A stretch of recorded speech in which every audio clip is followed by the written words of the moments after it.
Good afternoon, everyone. Uh, Thank you for having me here, and uh, deeply grateful to the team organizing this beautiful event. Uh, and it's wonderful to see so many young people in the room. I know I'm precariously between you and the lunch, but I will try to keep it short. And what I really want to do is uh, use this time to share a little bit of my story and a little bit about what we are doing at Shiros, and of course open up the conversation for all of you. Really.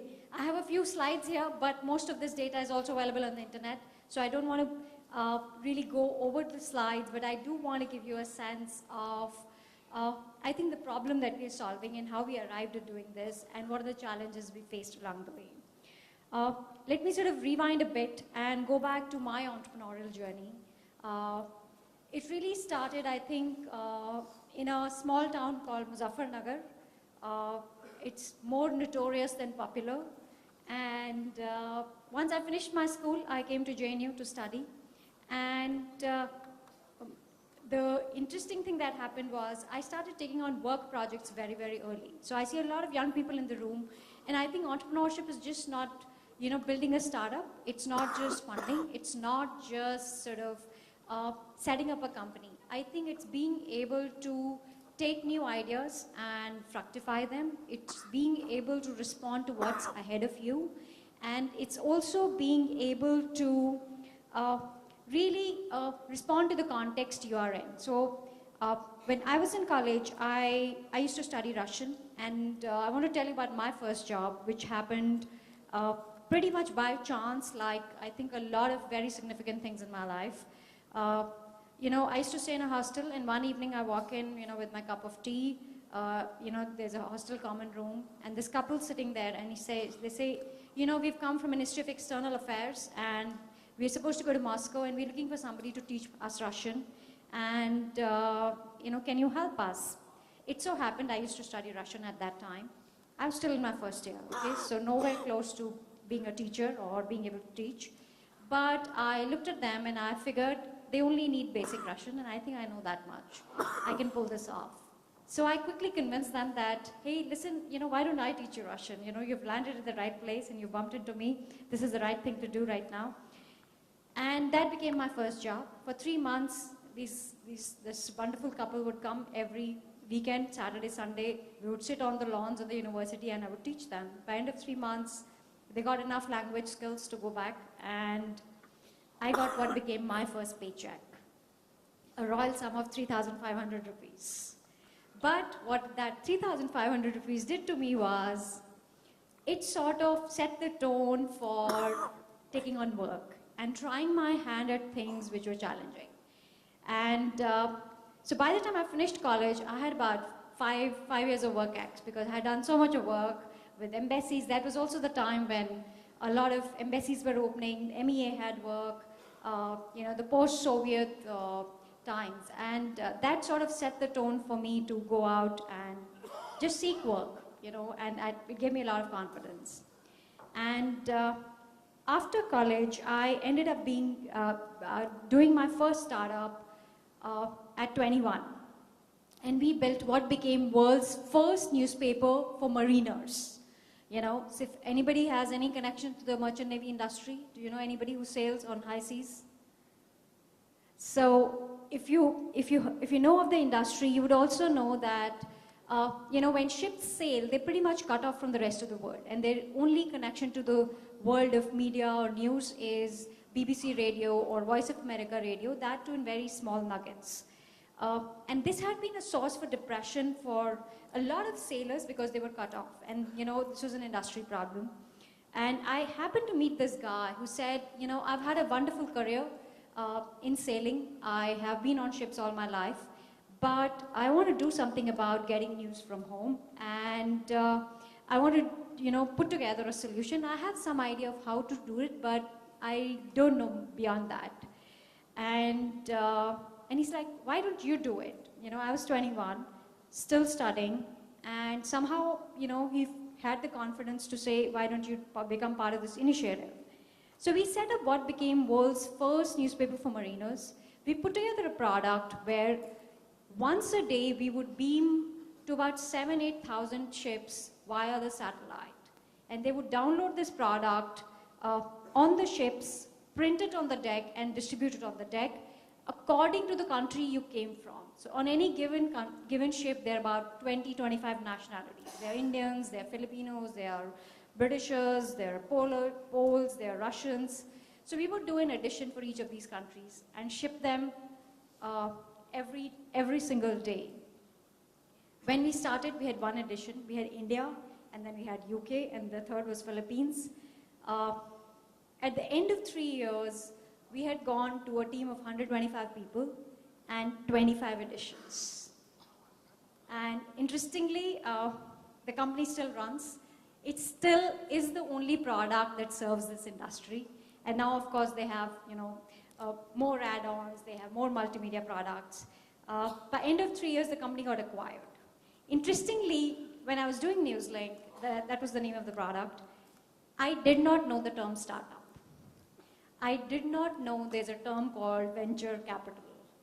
I did not know there's a term called exit. But that's what transpired at the end of it, right? We created a company, we created a tech startup, we created a business model. We captured actually 2/3 of the industry. So at any given point in time, there are about 10, 12,000 ships on high seas. We would beam to about 7, 8,000 on a given day. So, that was the kind of impact I was sort of able to do. But interestingly, I was the first employee on the team, and founding team got to build the startup, but it was not my capital, not my idea. I got to pretty much learn how to build a startup on somebody else's time and money. So to a lot of people who are sitting here, I know a lot of you have ideas, but a lot of you also need to build real skills. You need to build skills to negotiate, to hire, to build a product, to market your product. Go out and work in a startup. Go out and work in a place that will put you through the grind. And that will make sure by the time you're done, you've learned so much, and you've also made a contribution to an existing organization. And I think that's, when I look back at my career, I wouldn't have been able to do anything I have done without Newslink on my map. And so it's somebody else's idea, somebody else's capital. I was not even a founder there, but I was founding team. I was the employee number 1, and I grew that company. I took that team. I was able to do it because somebody had faith in me. And as we build Sheroes now, I see the same thing happening. We have a team of young, capable, highly driven people who run the company. I'm pretty much out talking to people like you every single day. So it's important that startups get younger people to become part of their story. And I think it's a two-way street. So coming back to Sheroes, I think, so let me give you a little context. And we have one of the lowest employment ratios anywhere in the world. If you put 100 CEOs in the room, there'll be 5 women. If you put 100 managers in a room, there'll be 17 women. And out of those 17, 50% will drop out before they hit 30 years of age. So I think there is a real challenge that we have as a country. It means 2 things. One, it's detrimental to gender balance. It's detrimental to our socioeconomic indicators, but it's also detrimental to the growth of women as individuals. But guess what? It's even more detrimental to companies because their consumer markets keep shrinking, their talent pool keeps shrinking, and it is not as diverse as it possibly can be. And we all know when there's no diversity, there's very little growth because we become what looks like echo chambers, right? So that's one context. The second context to Sheroes was, I have seen now 3 waves of internet. Some of us went from offline to internet. So for us, being able to send an email was like a big win because you didn't have to get stamps and send a letter in the post box, right? The other thing internet did to us when it came was being able to spot the right kind of information without having to sit in a library and make note cards. It changed the game in terms of how we accessed information. So the first wave of internet was information. It allowed us information. And then what Mr. Natarajan was saying, 2006, 2005, when the first wave of transactional companies came up, this was the time when, the Naukri and Make My Trip transactions happened, but they were also the wave of internet that brought in transactions. We could buy online. We could apply for a job online. We could buy an air ticket online. Of course, today we live on the internet. We do everything, we can, book a cab, we can, order groceries, we can order clothes, we can even buy cars. So we know that internet's a lifeline. But if you look at the trend, what is the future of internet? Any thoughts? So let me tell you, and this is a very strong assumption as we build Sheroes, the future of internet is empathy. I think we've got the information sorted, we've got the transaction sorted. But in the process, we also know our society has become more nuclear, and I think we as people have become more lonely, even though the growth of social networks has grown faster than anything else. I think a lot of young people today, to whom internet is the first screen. This is where they grew up. I think this is also their place for their own individual growth. Internet now needs to serve one as a more secure place, and especially from a context of women. We know online abuse, privacy, these are real issues. But at the same time, being able to find your circle of support online. I think the next step to social networks and Instagrams is more curated communities, more closed groups which allow you to be who you are. And that was the assumption behind putting Sheroes together. So what is Sheroes really? A lot of people ask me, are you a media company? Are you a job site? Are you a training service provider? What do you guys do? So let me tell you what we really do. We put together this whole platform where we assume that just like how we get up in the morning, we check our mail, we check our Facebooks, we go to Instagram. Somewhere what's missing is that we as women are not investing in ourselves.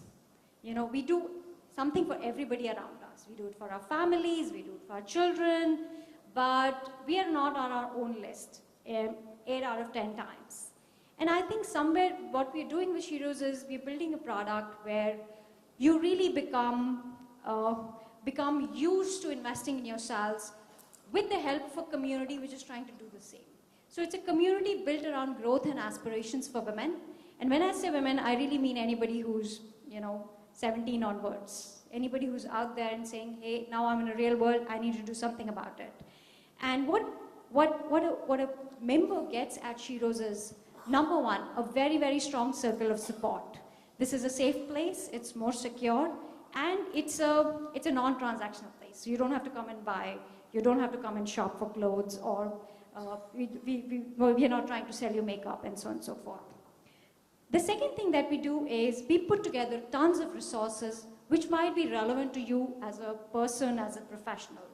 These could be opportunities, these could be jobs, these could be startup ideas, these could be incubator applications, these could be franchisee applications, these could be volunteering opportunities, it could be anything. Then we add a lot of learning and growth elements. We just did a tie-up with Coursera, we just did a tie-up with Simply Learn. So basically when you come to Sheroes, you can also evaluate a lot of content which is learning content.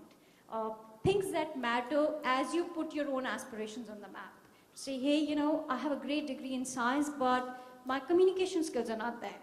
Or I'm somebody who went to an arts institute, but I know nothing about digital marketing.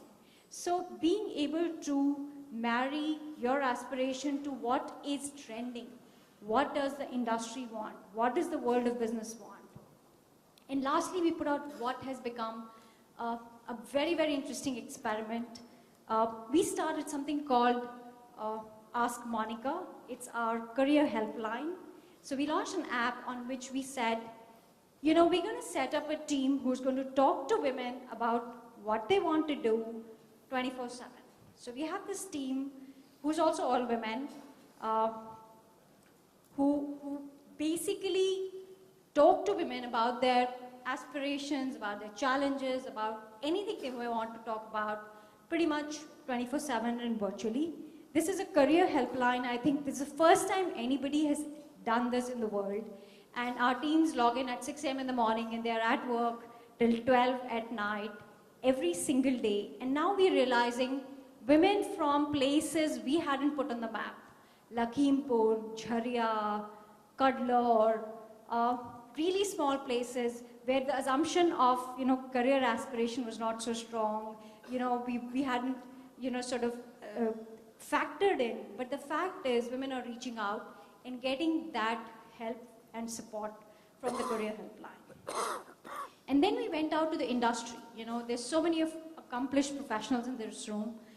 All of you are at a place where you would be very happy to give back. All of you have a domain expertise. You understand some things better than the other, and you'd be very happy to mentor somebody who comes to you.